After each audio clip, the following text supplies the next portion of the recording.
Շնորհակ Աստծուն։ Տերը գործում է, վստահեցնում եմ ձեզ։ Տերը գործում է խոսքի միջոցով, աղոթքի, երգի, մեր սրտերում Տերը գործում է։ Ես այնքան ուրախացա, որ խոսքը, որ սրտումս կա, որ պիտի կիսվեմ, եղբայրները արդեն խոսեցին դրա մասին։ Ու հաստատվեց, որ Տերը գործում է։ Այսօր թող իմ ու քո սրտի ականջները լինի բաց,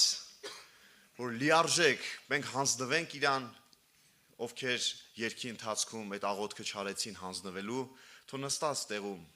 շարունակեն այդ ուղղությամբ մտածել ու աղոթք անել։ Ես ուզում եմ Ղուկաս ավետարանից հիշեցնել այն պատմությունը հոր մասին, որ ուներ երկու որդիներ, Ղուկաս 15-ում գրված։ Բոլորս կարծում եմ գիտենք պատմությունը, բանավոր ասեմ նրանց համար, ովքեր չգիտեն, այդ երկու որդիներից փոքրը վերցնում է հորից իրան հասանելիք ունեցվածքը, գնում է հեռու երկիր, վատնում է այնտեղ այդ ունեցվածքը, հետո ինքը իրան է գալիս ժամանակներ անց, այնտեղ իր համար շատ վատ է լինում, իհարկե մանրամասները չհիշատակեցի, հետ է գալիս, հայրը իրան սպասում է, ընդունում է, իր մեծ աղբերը, երբ որ իմանում է դրա մասին, շատ է նեղվում, տխրում է, հայրը ասում է, իմ որդին կորսված էր, գտնվել է, մեռած էր, կենդանացել է, պետք է խնդանք, ուրախանանք, կորած էր, գտնվել է իմ որդին։ Դա մեր հայր Աստծո խորհուրդն է, իր սիրո խորհուրդն է, որ նկարագրում է իմ ու քո կյանքում, ինչպես է ինքը սպասում, ինչպես է գրկաբաց սպասում, որ ես ու դու գանք իրան, իր գիրկը ընկնենք, լինելով այդ փոքր որդին անառակ վարքով ապրելով, հորից հեռու կյանք վարելով, զեխությունների ու չգիտեմ մեղքերի մեջ անցկացնելով իր ժամանակը, իր կյանքը, բայց հայրը սպասում էր իրան։ Գրված այդպես, հայրը հեռվից տեսավ, կանգնած սպասում է, իմ ու քո համար էլ մեր Աստված սպասում է։ Ես ուզում եմ հարց տալ ինձ և քեզ։ Իսկ այդ երկու որդիները գիտեին, որ իրանք հայր ունեն, թե չէ։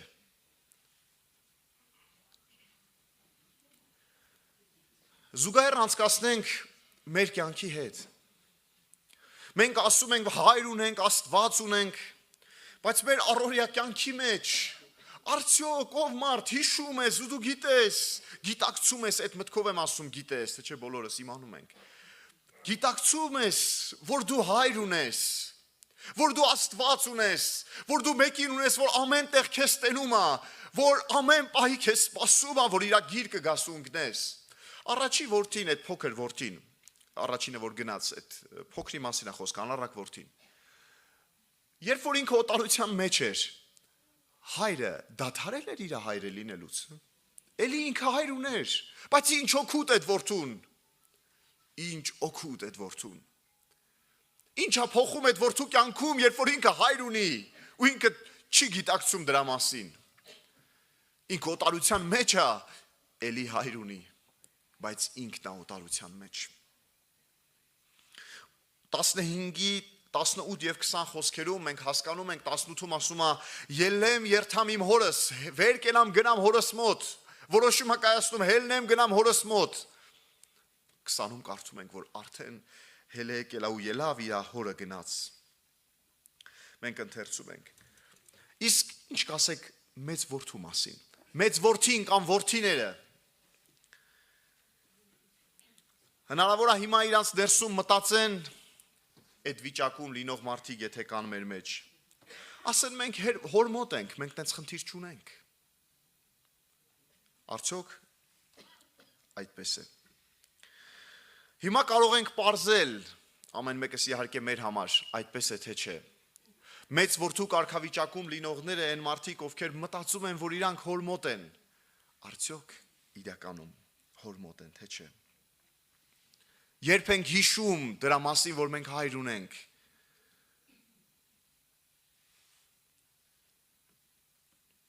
մենք տեսել ենք, չէ, մարդկանց ովքեր ապրելով աշխարհում, ապրելով մեղքի կյանք հետ են եկել, գտել են սերը, գուրգուրանքը Տիրոջ, փոխվել է իրանց կյանքը, մեղքերը խոստովանել են, ներվել է իրանց մեղքերը, սկսել են ապրել ազատ մեղքից, սկսել են ապրել Աստծո հետ։ Կողքից տեսել ենք, մտքներումս հնարավոր է հիշել ենք անառակ որդու պատմությունը, ուրախացել ենք, եթե ուրախացել ենք։ Հիմա երկրորդ վիճակում լինողների մասին։ Իսկ տեսել ենք մարդկանց, եթե այդպիսին չենք իհարկե հենց մենք, ովքեր գտնվում են ֆիզիկապես ներկա եկեղեցում, բայց ներսում նույն մեղքերը, նույն խնդիրները, նույն հարցերը, խնդիրները, դատերը, չարությունները, նախանձը, բամբասանքը, ատելություն եւ այլն չթվարկեմ։ Մարդիկ, ովքեր ֆիզիկապես ասում են, որ իրանք ստեղ են, ֆիզիկապես ասում են, որ իրանք տանն են։ Եկեղեցում լինելով ասում են, որ մենք հաճախում ենք, մենք եկեղեցում ենք, բայց ներսի աշխարհում հոր հետ ոչ մի կապ չկա։ Ես սենց ասեմ, երկու որդիներն էլ կարիք ունեին հանձնվելու հորը։ Երկու որդիներն էլ կարիք ունեին այդ 18 խոսքը արտասանելու ելեմ, երթամ իմ հորս, թեև մեկը ֆիզիկապես հեռու էր, մեկը ֆիզիկապես մոտիկ։ Երկուսն էլ այդ նույն սրտի կարիք ունեին։ Անհրաժեշտությունը կար ելեմ, երթամ իմ հորս, միանալու հորս, մտերմանալու հորս, ճանաչելու հորս, ապրելու հորս հետ։ Երկուսն էլ դրա կարիք ունեին։ Հիմա հարց է սա, ովքեր են հանձնվում։ Քիչ առաջ որ հարցրեցի, տեսել եք նման մարդկանց, այո, տեսել ենք, շատ ենք տեսել, որ աշխարհից եկել են, ապաշխարել են, կյանքները փոխվել է, եկել են իրանց հոր մոտ, իրանց Աստծո գիրկը սկսել են ապրել Աստծո հետ։ Իսկ երկրորդ վիճակում լինողների հետ կապված ինչ կասեք։ Ովքեր նստած են, հնարավոր է լուր գլուխները շարժում են, համաձայնությունը տալիս են արտակնապես, բայց ներսում կային չարությունը, են դառնությունը, են մաղձը, ու չեն ազատվում այդպես։ Այսօր, վաղը, մի ամսից, 5 ամսից, մի տարուց, 5 տարուց, սենց այսպես անցնում է ժամանակը, սիրելիներ, երբ պիտի կատարվի այդ հանձնվելու process-ը մեր կյանքում, որ լիարժեք հանձնվես իրան ու սկսես ապրել իր հետ, սկսես ապրել իր հետ ազատ քեզնից, արի, մեր հայրը սպասում է քեզ, որ կարգավիճակում ես, կապ չունի, արի, մեր հայրը սպասում է քեզ։ Այսօր այս ուղերձը, այսօր այս հորդորը լսում է քո ականջները, սրտում այդ որոշումը կայացրու։ Ես սկզբում ասեցի, հնարավոր է մեծ որդին կամ որդիները իրանց սրտում մտածեն, նստած տեղում մտածեն, ասեն, ես էլ այդպես մտածեմ, ասեմ, դե ես հոր մոտ եմ, ինչ խնդիր ունեմ։ Հասկանալու համար, թե այդ կարգավիճակում եմ, թե ոչ, պատասխանը էս է, սրտումդ գոյություն ունի բնակված այդ մեղքը, գոյություն ունի չարությունն ու ատելությունը, գոյություն ունեն այդ թվարկած մեղքերը, որոնք ասեցի, դրանք են խոսում նրա մասին, որ հոր մեջ չես, հոր հետ չես ապրում, որովհետև իրա մեջ, իրա հետ ապրելուց անհնար է ուղղակի մեղք գործել, Սուրբ Գիրքը ասում է, ու մեր կյանքում էլ փաստում ենք, ովքեր ապրել են թեկուզ կարճ ժամանակահատվածներ կփաստեն, իրա մեջ ապրելուց հնարավոր չի ուղղակի, հնարավոր չի մեղք գործել, իրա մեջ լինելով հանդերձ, հնարավոր չի մեղք գործել, իրա գրկում լինելով հանդերձ, հնարավոր չի մեղք գործել, բայց հաճախ մեր խնդրանքները, մեր աղոթքները ուրիշ բանի մասին է լինում։ Լինում են իրանից վերցնելու, իրանից ստանալու, ոչ թե իր հետ ապրելու հետ կապված։ Ես հիշեցի մի պատմություն, որ ստեղից էլի հենց այս բեմից բազմիցս վկայվել է, պատմվել է այդ պատմությունը։ Մի 5 շաբթի օր նորադարձների պաշտամունքին տարիներ առաջ Սամվել եղբայրն էր պատմել, դրանից հետո ստեղ էլի պատմվել է։ Միսիոներական մի հատ խումբ որոշում է կայացնում, որ գնան միտեղ քարոզելու, մի ցեղախմբի, որ իրանք վայրի կյանքով են ապրում, տենց մեր համեմատ, այսինքն քաղաքակիրթ երկրների համեմատ, իրանք անտառներում եւ այլն։ սովորում են իրենց լեզուն, ոնց են իրանք իրար հետ հաղորդակցում ու գնում են այնտեղ ավետարան քարոզելու։ Որոշ ժամանակ այնտեղ ծառայություն կատարելուց հետո ահագին փրկվողներ են լինում, սրտները Հիսուսին տվողներ են լինում, այդ ավետարանչությունը օգտակար է լինում, արդյունավետ է լինում։ Որոշում են կայացնում եղբայրները, որ սկսեն թարգմանությունը, ավետարան իրանց լեզվով, Հովանու ավետարանը սկսեն թարգմանել, գոնե դա, իրանց լեզվով։ Մենք գիտենք, որ ամեն լեզու ունի իր բառերի բազան։ Ամեն լեզու տարբեր է, էլի, եթե ճիշտ եմ հիշում թվերը, հայերենը 250-ից 300,000 բառին մոտ է, անգլերենը 500,000, եթե չեմ սխալվում, մի քիչ ավել։ Լեզուներ կան, որ շատ քիչ, մի քանի հազար բառ են ընդամենը։ Սկսում են թարգմանությունը ու տեղի են հանդիպում, որտեղ բառերը հերիք չի անում, որպեսզի այդ ցեղախմբի լեզվով գտնեն այդ բառը։ Համարը, որտեղ հասել են, դա Հովանու 3:16-ն էր, բոլորիս քաչ հայտնի համար, որտեղ ասում է Աստված այնպես սիրեց աշխարհը, որ իր միածին որդուն տվեց, որ ամեն նրան հավատացողը չկորսվի, հապա հավիտենական կյանք ունենա։ Այդ բառը լինում է հավատալ բառը։ Այդ ցեղախումբը չի օգտագործում, գործածական չէր իրանց մոտ այդ բառը, իրանք պրակտիկ բառ է, շոշափելի, ինքը հավատալ, տենց վերացական է, իրանց համար չեն օգտագործել այդ բառը, չունեին այդ բառը։ Կանգ առնում թարգմանությունը այդ ավետարանի։ Որոշ ժամանակ անց միսիոներ եղբայրներից մեկը լսում է բնիկների խոսակցությունը ու մի հատ միտք է իր մեջ արթնանում։ Մի հատ բառ է լսում, որ օգտագործում են, ասում է այս բառը կարելի է օգտագործել հավատալ բառի փոխարեն ու գնում են, տեղադրում են ու շարունակում են թարգմանությունը։ Այդ բառը հանձնվել բառն է լինում։ Որովհետև Աստված այնպես սիրեց աշխարհը, որ իր միածին որդին տվավ, որ ամեն նրան հանձնվողը չկորսվի, այլ հավիտենական կյանք ունենա։ Հասկանում եք, մենք հաճախ ասում ենք, հավատում ենք, ով կարող է չափել։ Ինչով հնարավոր է չափել։ Մենակ Աստված գիտի մեր սրտերը, բայց երբ որ խոսում ենք հանձնվել իմաստով, հավատալ, հանձնվել իմաստով, երկեցին քիչ առաջ, դրա համար ասեցի, քեզ կհանձնվիմ, երգում էինք։ Սրտում ես, եթե այդ աղոթքը չես արել, կապ չունի, առաջի անգամ ես թե տարիներ շարունակ մասնակցում ես։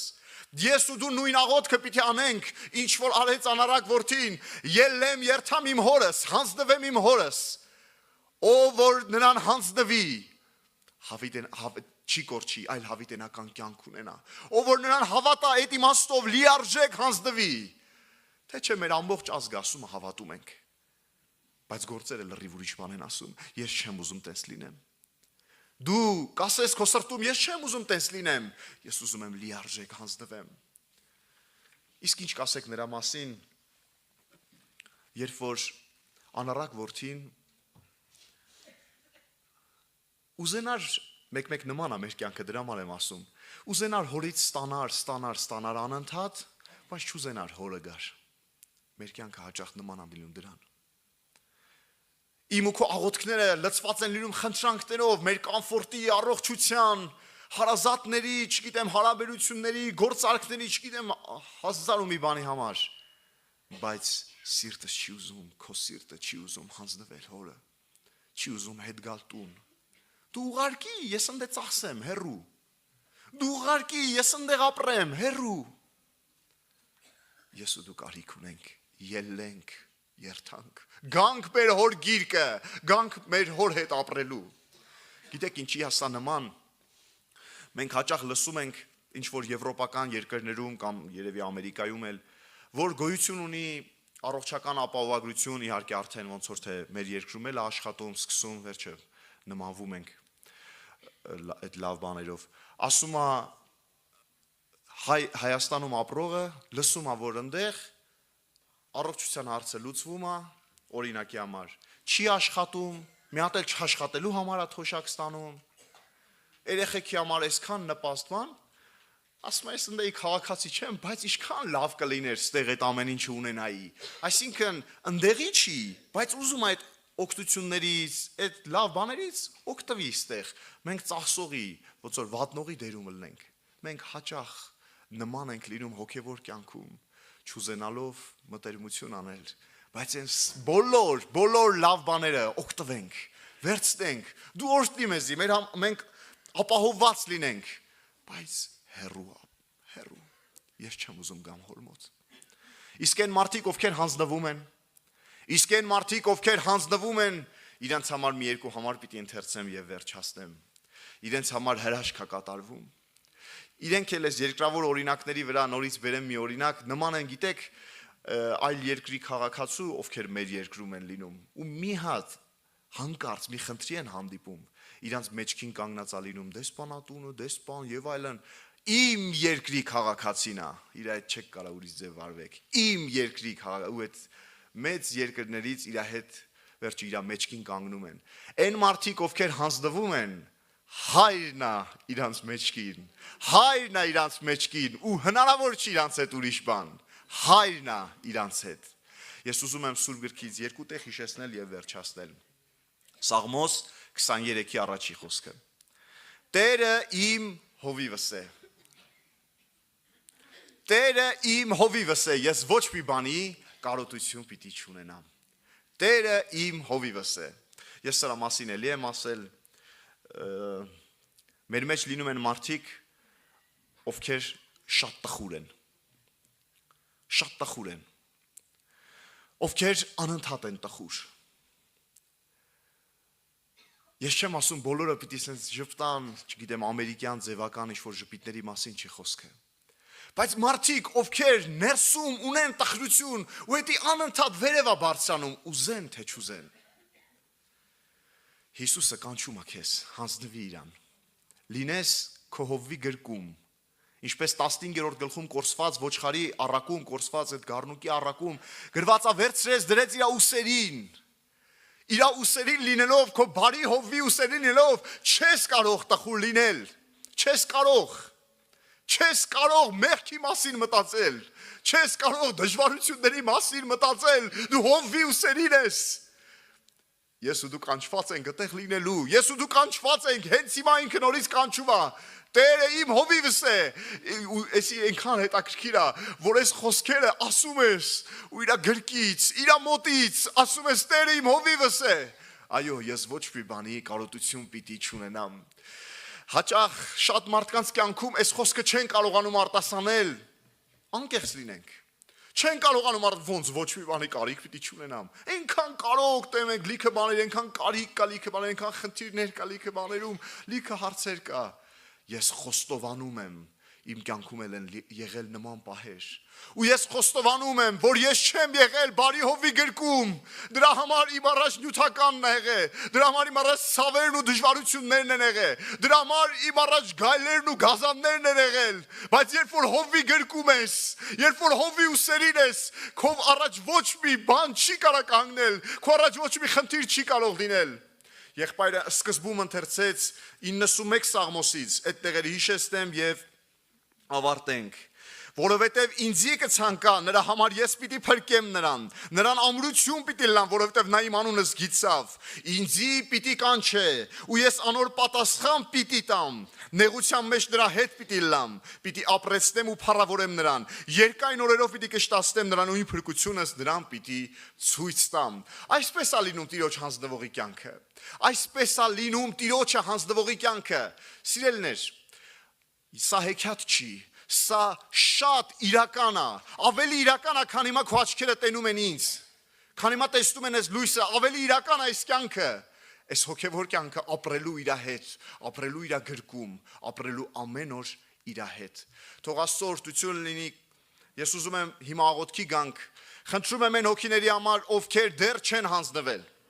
խնդրում եմ այն հոգիների համար, ովքեր կարծում են, որ իրենք հանձնվել են, բայց ներսում տենում են խնդիրներ, մեղքեր, չարություն, նեղվածություն, պրոբլեմներ, դրանք խոսում են նրա մասին, որ հեռու ես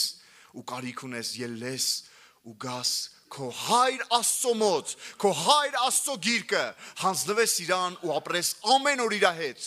Այն պահից է սկսում իմ ու քո դժբախտությունը, որ փորձում ենք ինքներս մեզ ճանապարհ գտնել։ Փորձում ենք մեր գլուխը պահել մտածելով, որ մենք մեծ ենք, որ մենք կարող ենք, որ մենք գիտենք, որ մենք հասկանում ենք, մենք ոչինչ չգիտենք։ Մենք ոչ մի բան չենք կարող առանց իր Սուրբ Գիրքը ասում է, ես էլ համոզված եմ դրանում, իմ կյանքում ոչ մի բան չեմ կարացել, հիմա էլ չեմ կարանալու առանց